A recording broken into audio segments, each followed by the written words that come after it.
Hi there and welcome to RedRisks. My name is Sunny Gopal. Now, this is a live event and of course things can and they do go wrong. Those gremlins are not too far away. So please bear with us if we do hit any sticky spots as we try and resolve them. And just to let you know that these shows run twice a week, Tuesdays and Thursdays. The Tuesday show is at 7 p.m. in the evening, UK time. The Thursday show is on at 3 p.m. in the afternoon, UK time. The Thursday shows have a campfire setting and it involves the stream team, which are a group of good friends and colleagues from across the world who are risk and safety practitioners. We open up the Pandora's box and discuss lots of interesting topics.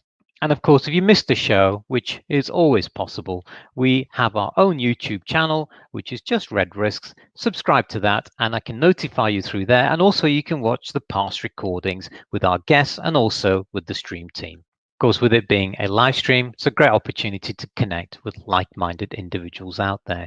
We have a live chat feature, so you can always ask us tough questions and also put some of our guests on the spot. Let's get engaged. So, ready? Here we go. Jeanette, Charlie, how are you? Nice to see you. Good evening, Sonny. Good evening, Jeanette. How are you doing?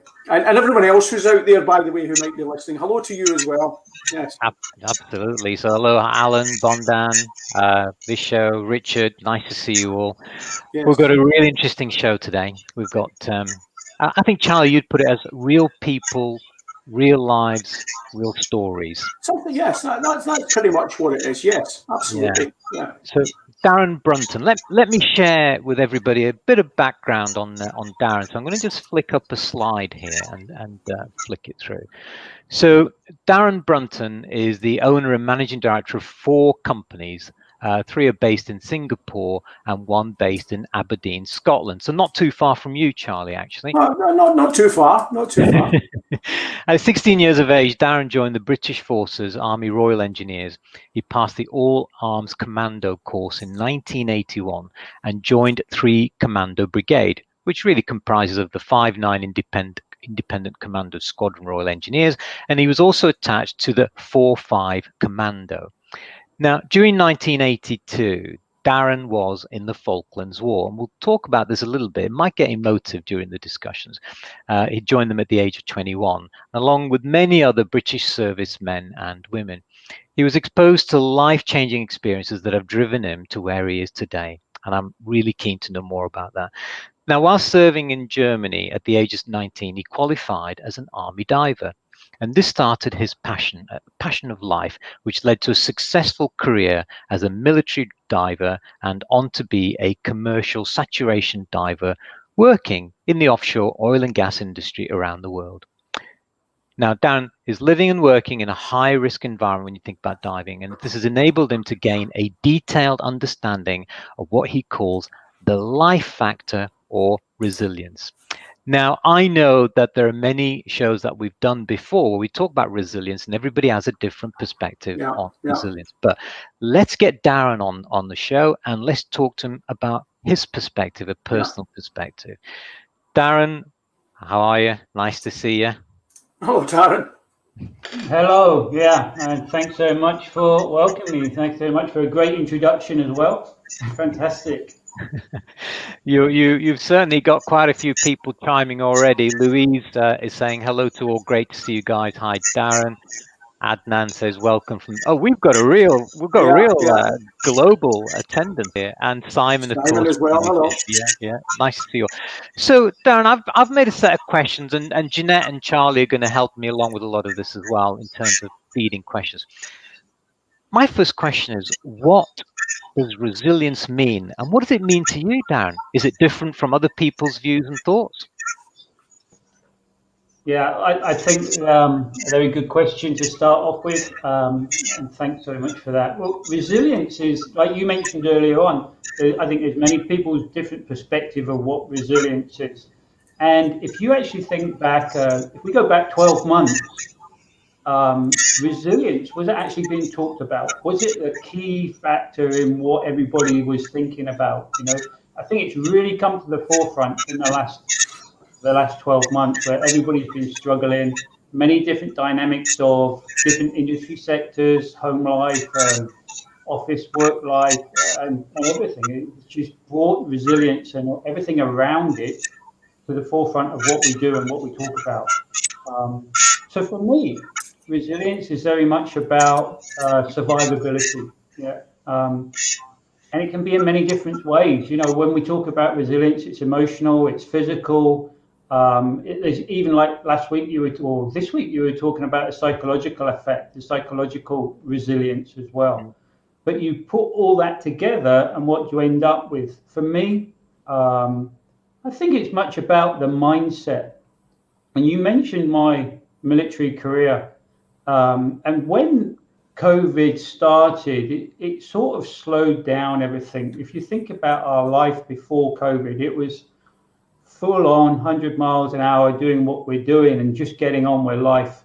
And when we came across the challenges, as I would say, we would assess them and overcome them. And then everybody's given this massive challenge. So what do we do? You know, it's about mindset and having that positive mindset. And the military training, which is what I did from 16, actually before then, before I even joined the military, I was doing so much adventure sports and so much involved out in the big open world, you know, or the adventure outside, the outdoors. It builds up a level of character, character. And with that, you develop a level of resilience. And when you go through your military training, basic military training at 16 years old, you get some pretty hard facts to life. And then when I went on into the commando training, which was my schoolboy dream actually, so and that just drives it home. You know, when you talk about the mindset, improvising, adapting, and overcoming the challenges is very important. And with the challenges, I've got a very personal thing is I always, you've got to stay positive. You know, it's very difficult. But the positivity is what wins over. You can have all these negatives in your life around you, the people around you, but you have to stay positive. So cheerfulness in the face of adversity is one of the core spirits of the commando spirits, and that's one of the ones that I always reflect on and always encourage other people to do so as well. Cheerfulness in the face of adversity. I like that. Charlie, Jeanette, that's an interesting overview, isn't it? I mean, we talk about resilience, but there's another expression which is about robustness. And this robustness is about, you know, the ability to stand up to something, but resilience is the ability to bounce back, isn't it? It's like an elastic band being stretched and bouncing back. So, you know, did that sort of give you a feel for resilience? I mean, I know resilience is such a wide topic, isn't it? Interestingly, preparing myself for this meeting, and I'm really excited. Nice meeting you, Darren.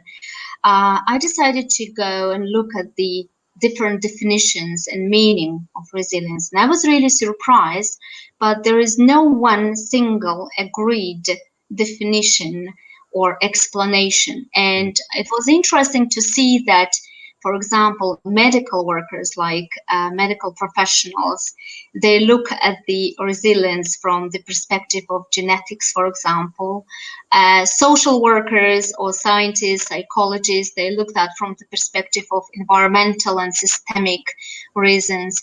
But my question, Darren, from your personal experience, because I'm so much interested at your background and your experience and doing diving and military, do you think that resilience is more a personal trait? Because I think resilience, for me, if you ask myself, it's not like our problems will go away.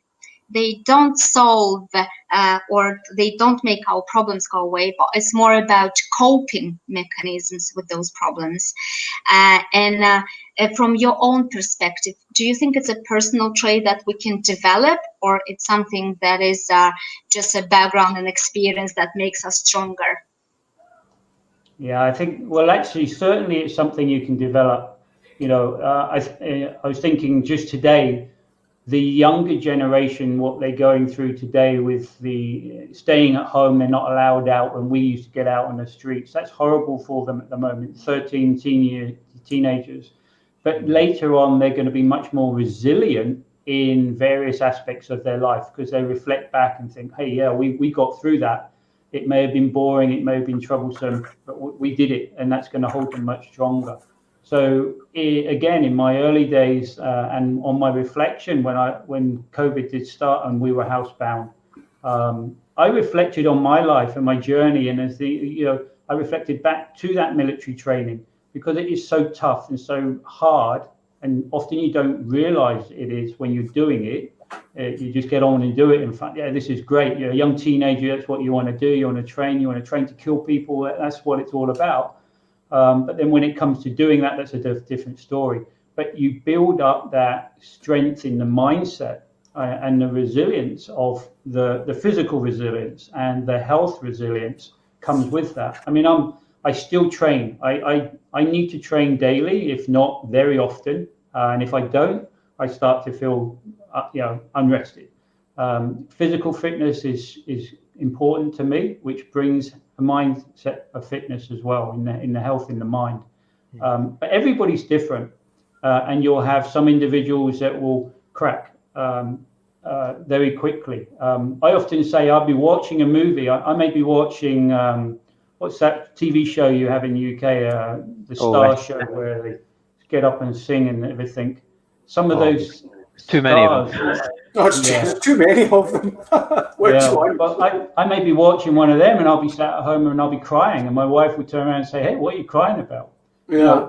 Then you've got the emotional resilience, which I may be a bit weak in because of the traumatic stuff that you've gone through, and that's owning up to that and being able to balance it. So there's so many different stresses out there, but your resilience in each area, packaging it together, and the training, but your life experiences of what you've developed over that time, definitely. So it's a trait that you can develop, definitely.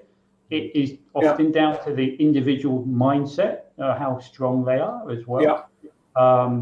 So a breaking strain of a Kit Kat is often what I call myself, because I just start crying at very simple things these days.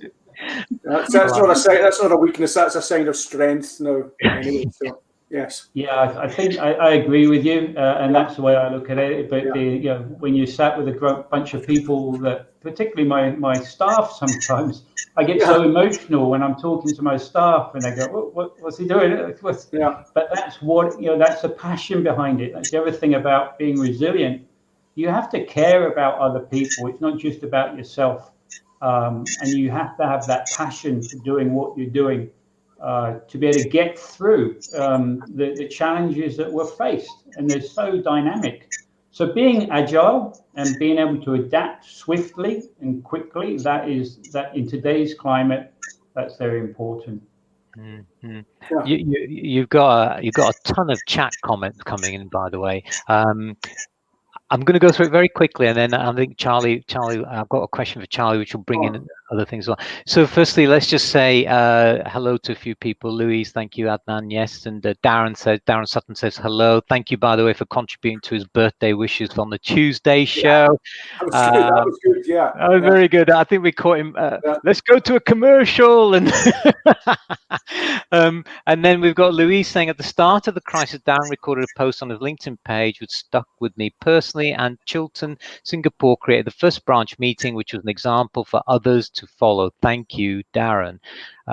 So that's great bit of acknowledgement. Tony Hill, nice to see you, Tony. I haven't seen you for a while. I know there's a lot going on in your life. Thank you for joining us today. We've got Graham saying, doesn't personal resilience also go hand in hand with a moral compass of what is right and wrong? Now, before we dive into that, I want to talk about personal resilience with Charlie in mind. Now, Charlie is in Riyadh. He can't get home. He's in limbo land, hasn't seen his family for over a year and a bit now. And my God, you've got some resilience there. So going back to Graham's point, similar, Charlie? Yeah, it's. I think going back to what Darren talked about earlier on, I remember reading recently that somebody said that the generation at the moment is too soft, and I go, okay, that might be a part of it. But we've talked about this a long time ago. Growing up in Glasgow and things like that, you either stood on your own 2 feet, or somebody'd knock you over. There is that. You have to be in the game. Get the skin burnt, whatever. Get the crazies of it. Otherwise, you're just going to get eaten alive. So I think an awful lot of what I've gone through previously, and where I've worked elsewhere, has built up that level of resilience. So going back to what Darren talked about when he was younger and things like that, and there's elements of that at play. The key thing that I consider with all of this is that it is a learned. You can learn. Like I said, you either get knocked down and get back up, or stay down as it is. What we find is that there's out here. It would be very easy for me to go, I'm off. I've had enough, or I'll stay in my bed. I'll binge eat. I'll not do anything. I'll just let life flood over me and everything else like that. I can't do that. And so you have to get up. You have to get out. You have to go and exercise. I exercise regularly, doing my CPD, doing extra courses, and being actively involved in the project that we're on at the moment, pretty much round the clock and things like that, has maintained that level of sanity that I've required to get to where I am at the moment. Hopefully things are going to pan out and I'm going to get back in March. But the resilience factor here also affects your family. And I've said to you before that I don't know how my family's dealing with, or I do, but let me put it bluntly. Yes, I do understand how they're dealing with it, but it's a very important factor that we don't really generally talk about. We talk about organizational resilience and personal resilience, but we forget about that satellite of people in your close family. How is it affecting them? You might be, brave and standing up and things like that, but your family could be falling apart all around you. So the resilience aspect of this is extremely important from an organizational or a business perspective, and also a personal point of view. But let's not forget those that are sitting at home and waiting on you to get back and having to deal with it as much as you are, So I try and balance that out a little bit with resilience, because I think my family have done exceedingly well. Perhaps they're sick of the saying, mate, don't come back, just send the money, we'll be fine. Thanks very much. Oh, I don't think so, Charlie. I mean, with resilience, it's interesting. You mentioned a few things there. So, Darren, I mean, was your support mechanism for you, although you have your internal mechanics to do with resilience, did your comrades and the commando and so on, did they help you in terms of that resilience? And as Charlie talks about his friends and his colleagues on, is that what was with you then? Well, I think that's a very good point, because a lot of, I don't know if how many military people are online here, but there's when people leave the military, I left the military after 12 years, and it's like having your part of your life chopped off. But I did voluntarily leave. So I wanted to go to a new career. But when people come to that end of the career or move on, you have to take on what you learn and everything with you. And I've got a very important, if you like, I don't ever forget the past, and not just, it's all the people that may been able to get you to where you are.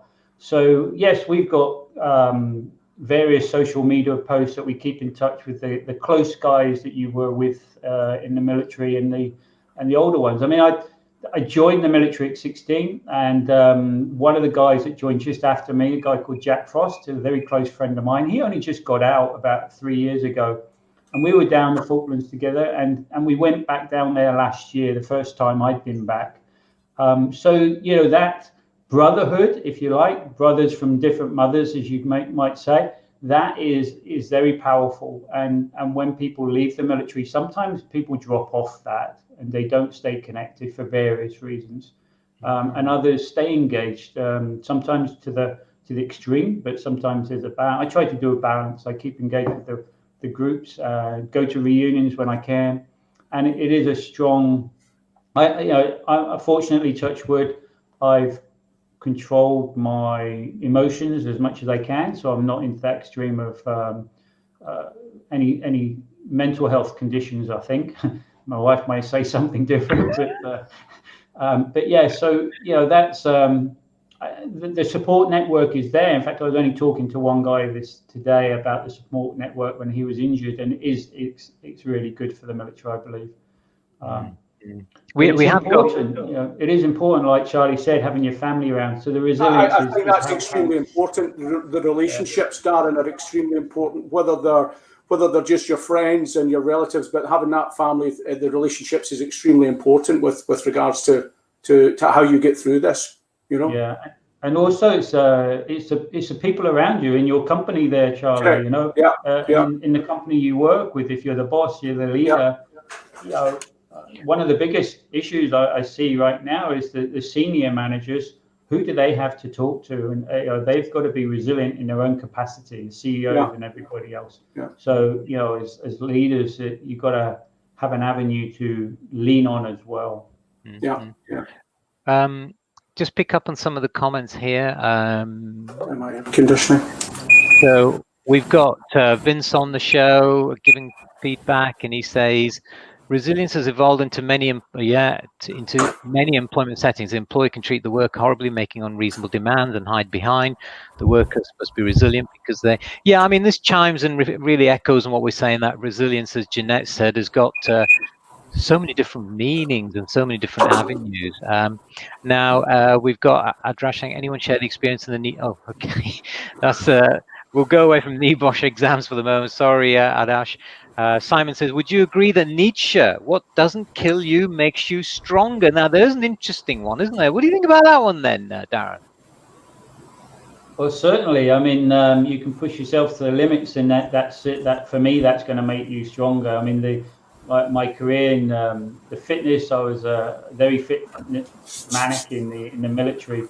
Skiing, cross-country skiing, physical training, the whole shebang. So pushing yourselves to the limit, that definitely makes you stronger and builds up that physical resilience. And if you do it, it builds up a mental resilience. For me, and everybody's different. I'm not saying what I have done is going to fit everybody's model, but mindset is very important, and having a positive mindset. So having that whole health, physical state of mind as well as physical fitness, for me, helps. I know other people, they struggle with. Because there's, as far as I'm aware, certainly what I've read, there's 7 key characteristics that make someone resilient. And I think that what Darren's talked about, I think you would probably tick all those 7 boxes there. Number 1 is prioritize your mental and physical health. Have the ability to move on if things are not going right, or change direction and things like that. Leveraging every learning opportunity, even if it's a means towards the end and it's a tough gig and you've got to do it and things like that to learn the process. Strong emotional intelligence, your EQ, comfortable asking for help, possessing a core unshakable belief or beliefs, but particularly with yourself. And the last one, which I think Darren touched on, I think is critical in all this, is maintaining a positive but realistic outlook. And I think if you can work through those 7 and even prioritize them and stuff like that, I think that you're some way to being as resilient as you best can be. I mean, one thing I want to do is we've got a ton of questions, but one thing I want to do is ask Jeanette a question as well. I think those 7 points are really quite captivating, actually. You may not know this, Darren, but Jeanette is of a medical background, and we've had some personal conversations, and I know she's been through, let's just say, the wars, okay? Now, Jeanette, different sort of experiences here. Jeanette's got experience in terms of resilience from seeing, well, let's say, bodies in a bad situation.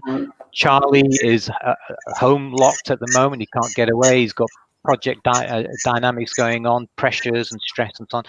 And yourself, Darren, you've been through the wars, Falkland War and Hero. We talked about it in the beginning introduction there. So, Jeanette, do you think that the resilience you have and what Darren's got and Charlie's got, is it different?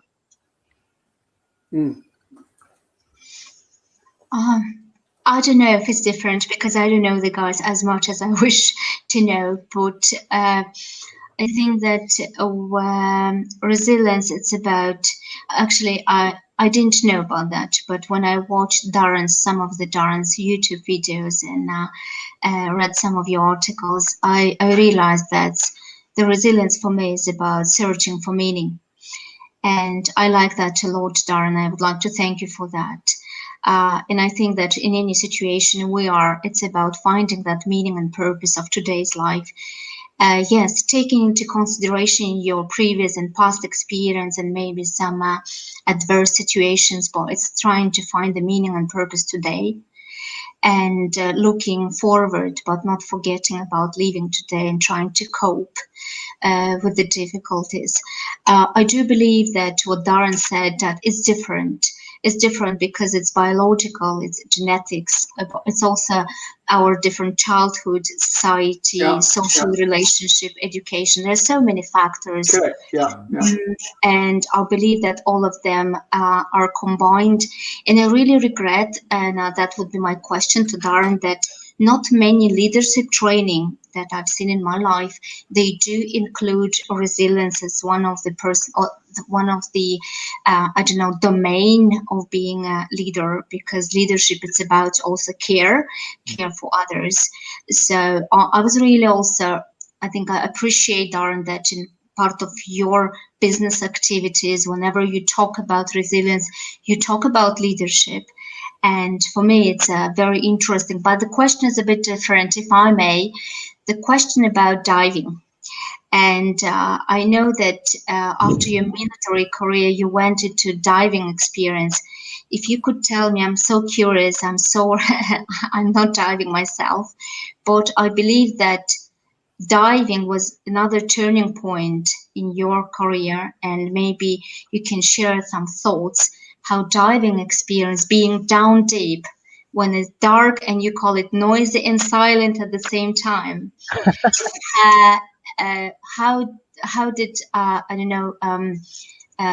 maybe it was a learning point if it comes to resilience, your diving experience? Very good, a very good and deep question. Yes, I like that deep question. Very good.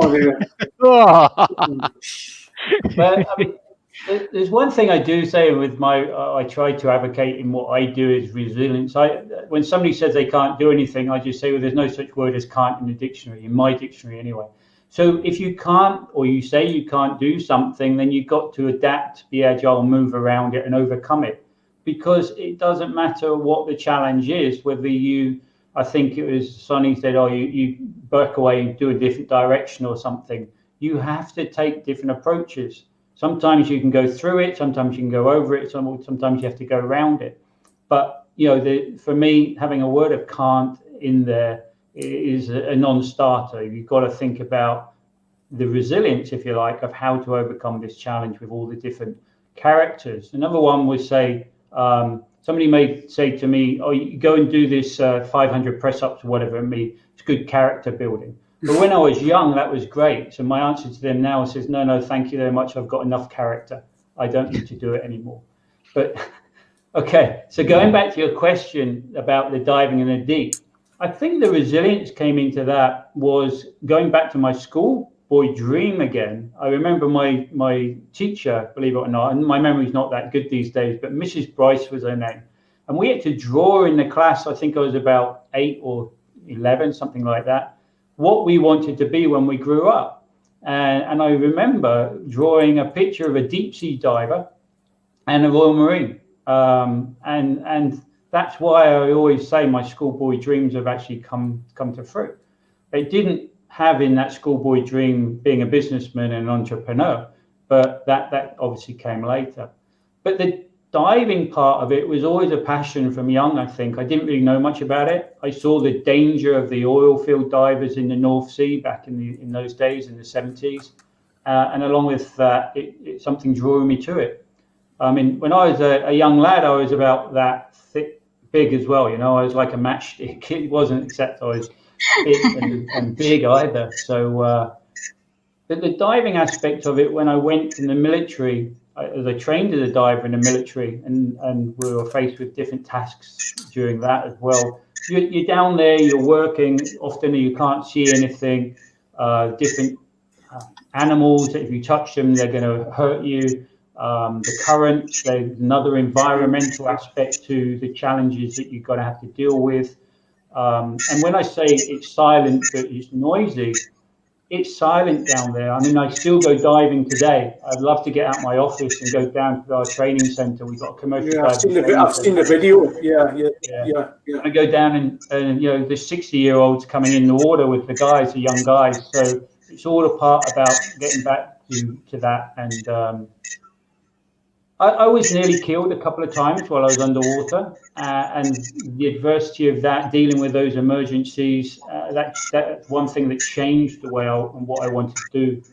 I wanted to stop diving and come out and make diving safe, or try to put safety systems in place. So that's where I started taking a more of a management and leadership role in commercial diving. So the adversity there is something's happened to me. I wanted to make a change. And to do that, there was lots of challenges along the way, dealing with governments, dealing with companies, dealing with individuals and authorities. So it's a different type of adversity and the challenges that you're being faced, but they're more like business challenges. We've got our chat's very busy, by the way. Any relation to you, Stephen Brunton? Yeah, you bring families together there, Sonny. Stephen Brunton is my older brother, and he was. I remember him saying to me once when we come back, where I am today in business and everything. We've talked briefly about the Falklands War, and I always remember he said, "Falklands War is what made you stay." So we got a very busy chat, actually, Darren. So we got Terry Douglas saying, "Good evening, Terry from Brunei." So we do have a multinational, international appeal here. John McCarthy means you have a heart, Daz. You certainly have a heart. And we've got Jerome saying, "Resilience is being indifferent to hardship." Resilience is being indifferent to hardship regardless of the severity. Very, very deep, isn't it, that one? Yeah. Mr. A. Actively seeking uncomfortable situations and settings will build resilience faster than the organic route. Yeah, that's a good one, because when you get into a situation, often enough it's easy to take the easy route out, whether it's stop, don't do it, or actually pursue on. So building and taking on those challenges, like you said there, and going through builds that resilience and builds the character of the individual. And again, going back to the mindset. So I think that last question kind of opens things up a little bit here, because when we talked with Darren Sutton last time, because resilience is, if we put it in the middle, coming into that, you've got performance psychology, you've got positive psychology, you've got philosophy with regards to stoicism, and that what this chap, Mr. A, is saying here about seeking out uncomfortable situations is part of being a stoic. If you look at the stoic philosophy, they say go and live in a field for a night, or go and throw your bed out the window and lie on the floor for a night, just to show you how uncomfortable life, and try to maintain that balance, because I think it goes back to what we talked about earlier on about being too comfortable. And what was it they say? Excellence withers without an adversary. We need a challenge. Otherwise, life's a challenge, and I think Darren proves that you can be successful in a variety of areas as long as you use that same mental model and move forward with some confidence and stand up, shoulders back, as they would say. But that's an interesting question from that chap there about seeking uncomfortable situations. I guess it's a thing about feeding the brain, feeding the soul, and stimuluses, isn't it? So got Tony. Now, Tony, I love Tony to bits. We chat every sort of 2 or 3 weeks or whatever by emails. Tony's got a multiple amount of challenges going on. Tony, respect, Royal Engineer. So he was very, very keen to connect with me today and say he's going to be on the show. So Tony, welcome to the show. Now, you talk about Darren Sutton. So Darren's great show on Tuesday actually left me.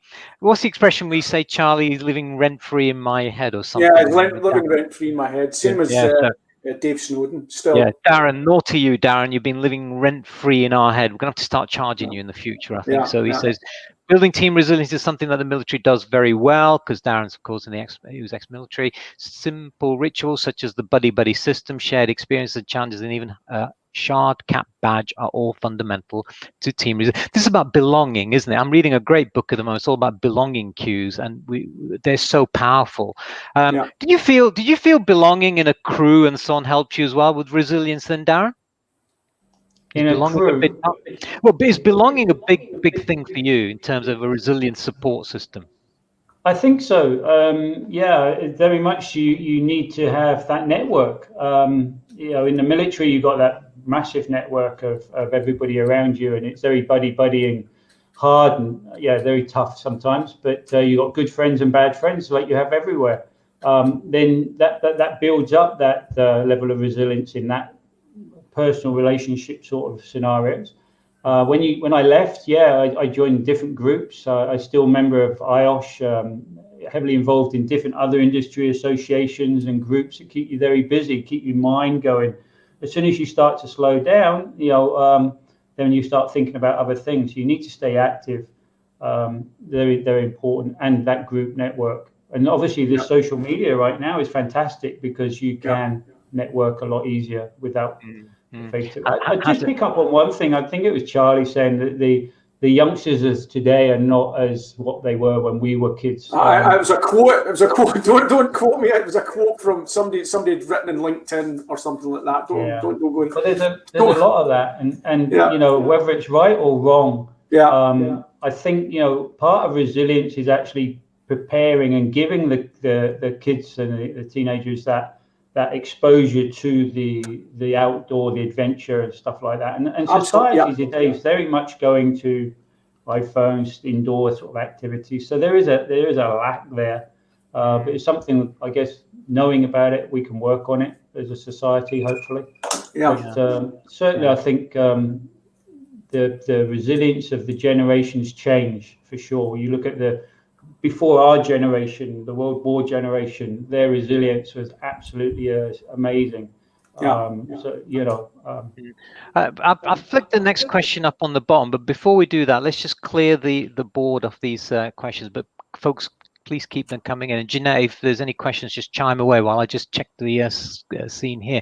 So Bondan says, is it true that resilience can change from time to time? That's a good one, isn't it? Werner said, depending, I don't know, Werner, but Werner says, depending on which influence is greater, stressor or resilience, if the stressor is strong, the resilience will be overwhelmed. The stress test. What do you think then, Darren? Is it true it changes with time? Have you got less resilient or more resilient as you've got older? In fact, all of us, Jeanette, everybody, let's start with you, Dan. Have you got more resilient? I think it's a natural process because you are learning all the time and you're being confronted with different scenarios all the time. If you think before COVID, we wouldn't have been talking about resilience so much. And now everybody's getting all these challenges, and resilience is a very topical subject to talk about. And this is where we look back at all the lessons we've learned and all the experiences we've had. And some people can manage that and manage those experiences and become resilient, if you like, if that's the word, become stronger. Others still need to lean heavily on other people. I've got some good friends that have been through just as much, if not more, and they still need a heavy people to lean on, a heavier group to lean on, where instead of necessarily leading, they're still needing that support. So it's different, but yes. Charlie did some research and he shared it with me today. Charlie, you might want to share that search you did on resilience. I don't have it. But you were saying you did. If you go on Google, you can do. Oh no, if you go on Google and you type in resilience, and then it gives you the definition of what resilience is, and then right at the very bottom of that, you can click on. I can't remember what it's called. The name of you click on that, it actually shows you a curve from 1890 through to current time. and there's nothing written about resilience until you come into late 1940s, early 50s, and all of a sudden it skyrockets up to where we are today. And it's quite an interesting curve to see that we didn't really talk about it. It wasn't written about. It might have had have a different terminology. It might have been called something else, but certainly that's it shoots right up. Let me see if I can get it. But, yeah. Yeah, why are you doing that? Jeanette's got her own business. Darren, you've got your own business. I've got mine, and Charlie's in their project. So we've all got things that's going on from a business perspective. Resilience and business. Jeanette? Yeah. I also look at fear. You know, in today's climate, the environment around us, everybody's got fear. And a lot of people haven't experienced that fear to the extent of what we have in the last 12 months. Now, for me, fear in what I've done and where we've been, fear drives me. I found that fear is what drives me. It's a motivator. What do you have to do? What you have to move around, be adaptable, everything. And it brings in initiatives. So it makes me think, what do I need to do? What do I need the team to do? What can I get everybody around to do? And then that helps get over the challenges, not just for myself personally, but the people that I am in touch with, I'm involved with. Like Louise said, you know, fantastic that the message met up with Louise and connected with her. So that sharing is something that helps overcome resilience. It's all about working with it. And again, you know, fear, some people will run away from fear. Others will stand on it. But I try mentally, I try to get fear and use it as a tool to drive. So that's very important for me. Yeah, I mean, fear is a big motivator, isn't it?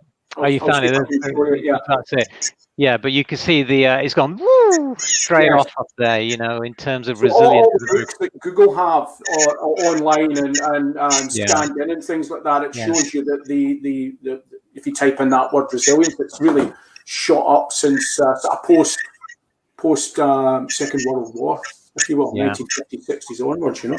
Yeah.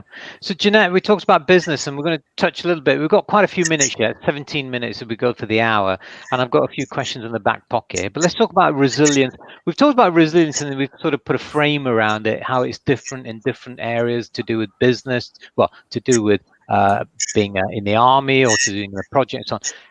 From a business perspective, then, you've got three or four businesses, Darren, and Jeanette's got. So, how is it related to business? That's a very good question. I think resilience is core to running a business. When you're dealing with human beings, there's human capital as well. I think you're going to talk about later, but the human capital. How do you don't just have to, in today's business climate, you've got the legalities of running a business, the health and safety issues of running a business, the human aspects of running a business. Then you've got the competitors. It's just massive. Then you get the environmental aspects coming in, the political aspects. It's just never ending. So resilience, it's easy to say, oh, I've had enough of this. I'm giving up. We've been in business now 20 years, coming to 20 years. And we've gone through SARS, the financial crashes, the oil crashes. Now we've got this. And when this came along, it was like, oh, God, what are we going to do? And then you sit back, you look, you assess, you take direction, basically you work out your plan, and you then move ahead. So the military training, again, the mindset of how to do that sort of comes into play. But resilience in business is huge. You look at the number of businesses that actually have folded for various reasons, but a lot of it would be they also didn't have a plan. And one thing to think about now is if you've got a business out there and you may be moving forward with your business, what's your plan for when this happens again? What you're going to do? Because it's not a case of if, it's a case of when. So that's the resilience part of business, is how you need to plan, use everything you've learned to where you've come from, all those challenges you've managed to get around, go through, and what you're going to do and keep that momentum going. And working with your team, because part of this resilience is the people around you, the family support, Yeah. the employees, your team in your company, your everybody. Vincent's coming through YouTube saying resilient is being able to withstand whatever challenges are thrown at you and survive. Yeah, Vince throws lots of challenges at me often enough. Thank you very much for joining us tonight, Vince. Jeanette, from a business perspective then, did that sort of resonate with you as well, what Darren was saying? Yeah, obviously. I keep telling that I remember the March 13, the day when all my contracts, they have been cancelled in one day till the end of the year. And resilience, now we're talking about that moment, maybe it wasn't the word that I was telling my team, but it was different words. But it was about what Darren said, just sit together, identify our positive sides, our strengths, and move forward and plan. And another thing, Darren, that I've learned from your articles is like, it's not about avoiding the risks, but facing them and trying to find the coping mechanism. And I look at that, Darren, what I'm taking from you today is like trying to look resilience. It's about being fighters rather than victims. And but everyone will have different weapons to fight that. And talking about that, whether it's organizational, I remember myself working as a Doctors Without Borders in different locations and facing different challenges. But again, at the end of the day, having all those uncomfortable conditions, facing death, fatalities, it's about finding what you call, Sony, ikigai. I'm fond of it now. And I think it's about finding the balance. Darren, do you agree that resilience is also about finding that inner psychological space, despite all those external challenges that we have? Yes, I believe that society, friends, family is important, but it needs to be something within us, something strong, maybe based on our previous experiences, maybe something we've learned, maybe genetics, biological, but maybe it's something internal that belongs only to me, to myself. And then as a leader, I will be able to cope and help my team and bring it outwards. Yeah, very, very much so, Jenna. And psychological, I never even come into my picture. I didn't even think about anything like that. It's all just about my experiences and how I've just adapted and moved forward, and the lessons I've learned over those years, like I keep saying. But only recently I met Darren Sutton. So it goes back into your head again, right? But yeah, and that's where I got introduced really more deeply into the psychological mindset of behavioral safety and resilience, basically. So yes, that's something I'm trying to now to do some more reading up on myself, and I then connect the dots back to my own personal experiences. That's what I'm trying to do. One of the things I've got a goal to this year. So it's like formulating everything you've done, everything I've done, and formulating it into your model, your medical model, if you like, which I've not ever considered before. I think there was a question there from Akuzin about if you're resilient and you fail, does your resilience fail or something like that? Between failure and resilience, yeah. So can I answer that one? Or just of course, yeah, go for it. Yeah. I mean, if you see any questions on the side, just go for it. To the relationship between failure and resilience, well, that's the thing about resilience. You're going to fail as you do something. You could fail as you do something, but the resilience is getting back up and continuing on that until you succeed and not give up. That's one part of being resilient. It may be the fact that your company fails. And it's a very sad situation because of economic factors, because of other things that are completely outside your control. But then how do you remain resilient to move forward in life in another direction and stay connected with the people that are around you? So it's many different dynamics, but certainly failure is part of. Have I ever failed? Many times. Have I got back up and driven it through? Maybe in different directions, but yes, of course. It's So important to hopefully fail. That question's really interesting, Sonny. What was it? We've talked about this before, and exactly what Darren's talking about. I may have failed, but oh, how much I have learned in doing so. Because you've got this. I'm trying to link Darren with Darren, and there's three types of resistance. Okay, you've got resistance, resilience. You're the rock in the stream, and the water's just going round you. Nothing's going to affect you. You're rock solid.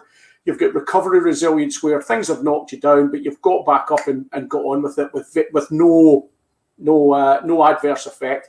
And then you've got this thing called recovery reconfiguration resistance, which is where links into post-traumatic growth, serious failure, or is what Darren, make sure I've got the right, Darren Sutton talks about the rocky road, where athletes have broken a leg or they've had serious traumatic injury, and they've had to build back up again to that level to be as good as they originally were. I remember when it was going back to Glasgow and Glasgow Celtic, when Henrik Larsson used to play for Glasgow Celtic, he had a very, very serious leg break, and one of those that you see on TV that's quite sickening. You know, the leg, but he came back and pretty much was back to where he was, to the same high standard, and that kind of rocky road that if Darren's listening, talking about the rocky road, links into exactly that aspect of failure and learning from it and building on it. Darren is on the show. It's been the double Darren week. It's one of these weeks I won't forget, actually. Darren and Darren. But going back to Jeanette's thing, I've never associated the resilience to a medical model. I've always taken it to experience and carried that through, and that's the drive. It's coming back to one of the things we do in the military. You take the cassette out and you put the cassette in, and that's what you're doing for the rest of your life. Yeah, in the sense of military mindset. I really like it. I really like that approach. Maybe I didn't think about it that way, but it's actually, that's it. That's really, you take it out and you put it back. That's very important. Yeah, it's like resetting every time. I do that on these when the gremlins are in Control Alt Delete. So you've taken the Acquiescent question there. Steve Lowe says, would positivity contribute strongly to mental resilience? Again, we've got mental resilience, we've got physical resilience. We've got to be careful here because, for example, when my daughter, she works in a school, we talk about this quite often with especially young kids. And we drift between two different conversations of robustness and resilience. What are your thoughts on that then, Darren? Got you thinking on that one now, haven't I? Yeah, you have.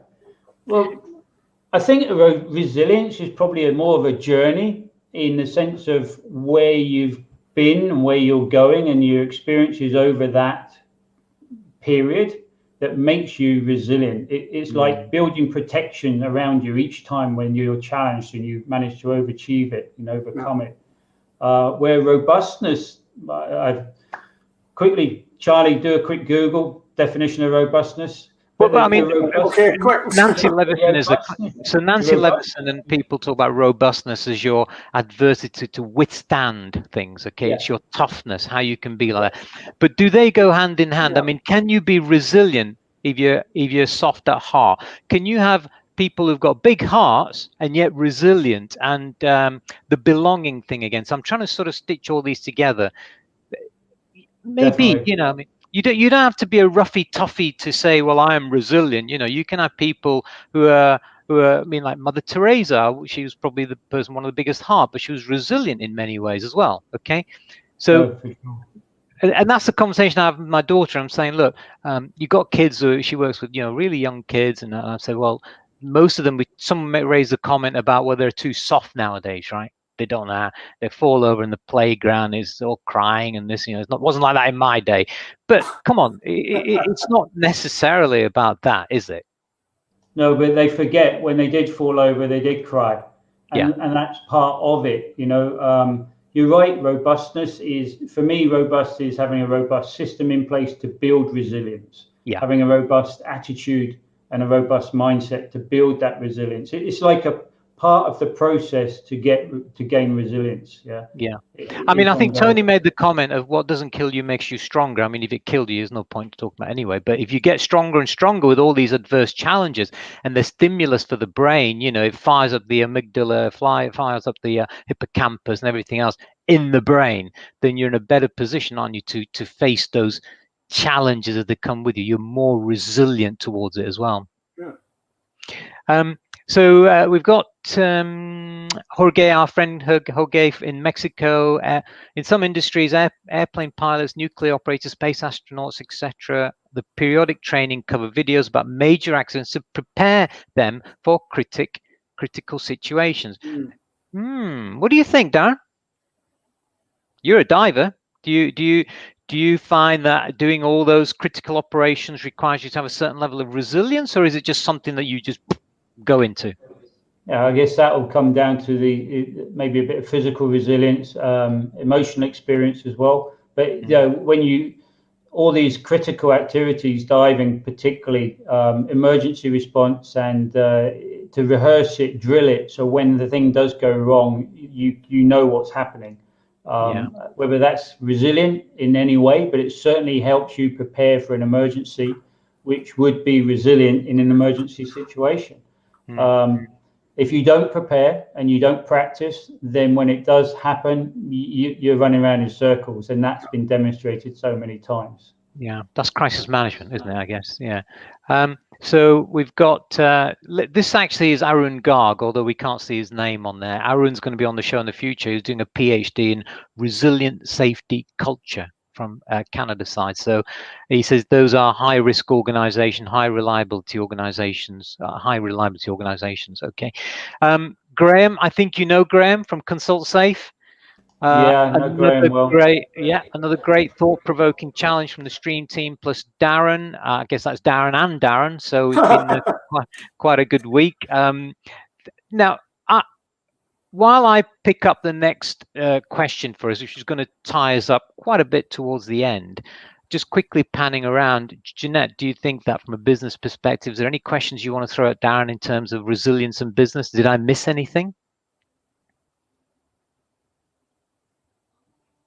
You're on mute. Sorry. Yeah, I'm just very excited and trying to listen today more than talk, because I would like to get as much as possible from Darren, especially taking into consideration your military and diving experience. And what actually struck me today, resilience, it's about taking that cassette and rebooting it back. And that's something I've never thought about this before. I've got some. Do you hear that? Yeah, it's kind I can. So just to say, the biggest takeaway for you is Operation Reboot, isn't it? No, but I think I made some points, and what I'm taking today, Darren, is resilience. What you mentioned, it's about passion, it's about care, it's about coping mechanisms, it's about physical fit and positive mindset. So there's 5 takeaways from you today, Darren, and thank you. Wow. Well, thank you, Janelle. Such a great summary. Thank you so much for that. I think that reboot thing is going to stay in my head. I think it's really it's really good one. I mean, if we could make an acronym out of reboot relative to, then it'd be even more reinforcing. Now, I want to talk to you about something which is going to be a huge topic, but let's start it off and see where it goes. VUCA, right? Which is volatility or VUCACity. Volatility, uncertainty, complexity, and ambiguity, right? We've covered complexity before with Dave Snowden. We've covered all of those things. What is VUCA for you, Darren? VUCA for me is basically in today's environment, in everything that's around us. You know, it's volatile. It's everything that we do today. The term when we were young, I'd obviously never heard of it through my life. It's only come out again in the last period of 1-2 years that I've become aware of it. So it certainly affects business. It certainly affects our personal lives, and out of that you come resilient. you know, and so having a strong resilience, and this, like you said, there's so many in the medical side of things, resilient in a hospital, in a care home, or resilient in a factory, wherever you may be.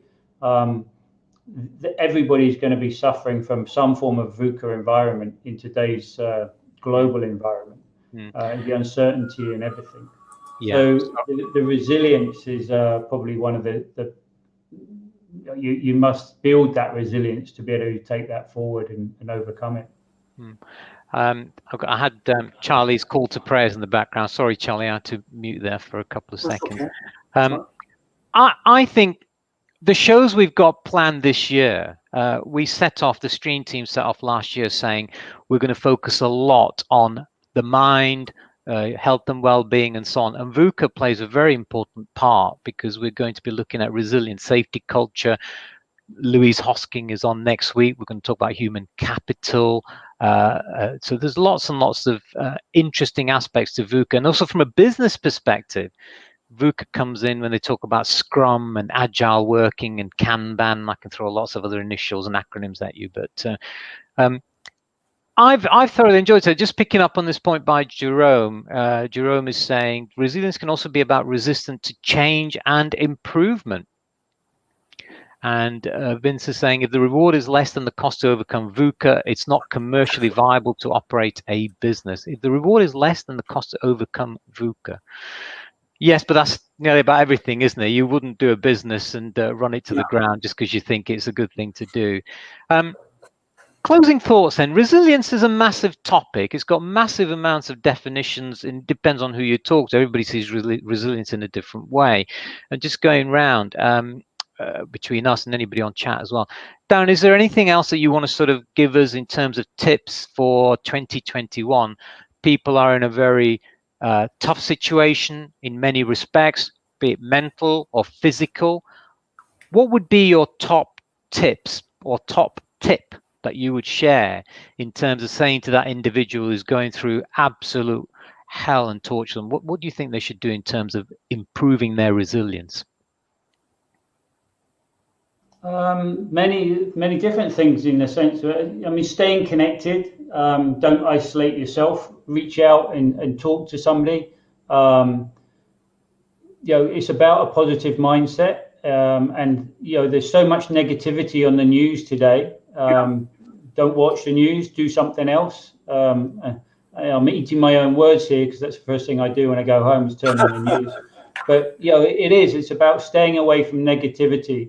And having that positive mindset to drive and overcome and stay agile and adaptable and work with the teams around you.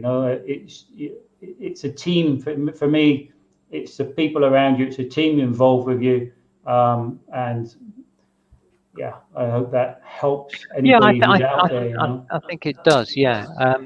Any questions, Charlie, Jeanette, for Darren? I want to just finish with another four-letter acronym, which is SSRI, and I don't mean selective serotonin reuptake inhibitors. What I mean by that is, what's our strategy? What's the physical things we can do? Mindfulness, exercise. What are we going to do to help us? What's our strengths? What can we draw upon within ourselves? Bring to the front our courage, our humour, our patience, our good judgment, that sort of thing. What resources do we have? Who can we turn to for guidance, for support, for inspiration, family, that sort of friend, and insights? What's our ideas and perspectives to help us with our growth mindset? I will. Let's go for it, and let's deal with the next big thing that's going to come rolling round the corner pretty soon, no doubt. So that's the four key things that I'm looking at the moment: strategies, strengths, resources, and insights. I like that. If I summed it up with two words, or maybe three, one would be unselfishness and the other one would be cheerfulness in the face of adversity. So maybe more than a couple of words. But they're the core values of and spirit that I try to keep. If I don't talk about it, but that's what's in my heart when I'm trying to do stuff, cheerfulness in the face of adversity and unselfishness. Jeanette, closing thoughts? Yeah, the closing thought is just, Darren, I would like to thank you so much. I'm really excited. I really appreciate for you being here. I know that Sonia will thank you from his side. But I'm telling you, and I mean it, that thanks to people like yourself, we're able to cope with the COVID as well, because I think it's important to speak up and talk about problems related to mental health, that we're not alone, that there is a help around the corner. And thanks to you, Darren, thanks to other Darren, thanks to Sonia, thanks to all of us, if we all stay connected and we talk about resilience, if we talk about mental health, and that it's not dogma, it's not, it's something that we can build up, develop, cope, we will be stronger. And I would like to thank you, Darren, for sharing that experience with me. And I'm taking a lot with me today. Thank you. Appreciate it. That's such lovely words. Thank you. As we always say, real lives, real people, real stories. Yeah. Yeah. We do these shows not because we think we're going to make money out of it, not because we think we're going to get subscribers out of it or watchers. We do it because it's at a time in the world when we all need to be a little bit more understanding towards each other. Before I get on my soapbox and start doing speeches, I'm going to ask Darren to have some final words, and then we're going to sign out with the outro. Darren, in Singapore, closing thoughts.